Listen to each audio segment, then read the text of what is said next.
দিনের ব্যবধানে তৃণমূল যদি এই মিছিল করতে পারে, তাহলে আগামী 2 মাসের মধ্যে দিল্লিতে কি করতে পারে সেটা বিজেপির বন্ধুদের আমরা একবার ভেবে দেখতে বলবো।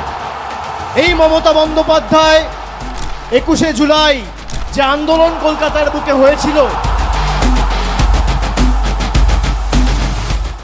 তারপর থেকে যখনই ভারতবর্ষে ভোটাধিকার কেউ প্রয়োগ করেছে, তৎকালীন যুব কংগ্রেসের সভানেত্রী মমতা বন্দ্যোপাধ্যায়ের আন্দোলনের কথা তারা মনে করেছেন এবং সে আন্দোলন আজও স্বর্ণাক্ষরে লেখা রয়েছে।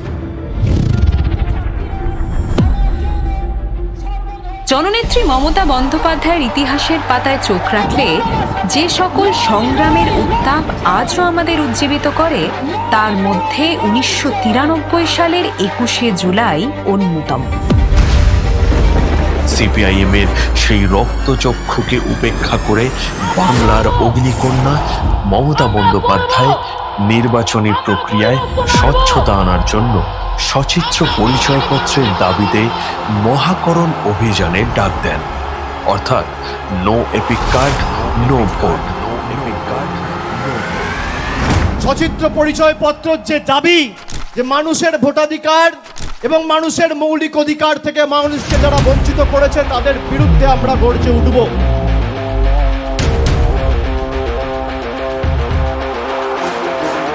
তেরো জন তরতাজা যুবক সেই দিন 21শে জুলাই প্রাণ দিয়েছিল।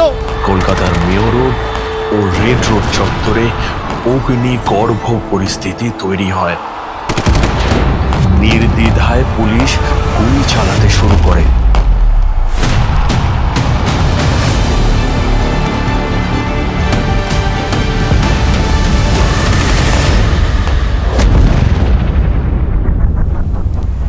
গুরুতর আহত হন মমতা বন্দ্যোপাধ্যায় নিজেই।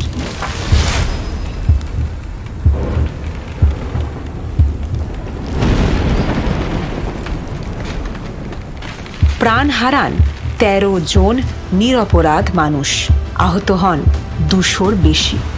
নেত্রীকে আমি শ্রদ্ধা জানিয়ে তার অনুমতি চেয়ে আমি আপনাদের বলছি, আগামী দিন তৃণমূল কংগ্রেস দিল্লি যাবে এবং এসআইআর এর প্রতিবাদে বাংলার ক্ষমতা কি সারা ভারতবর্ষকে দেখাবে।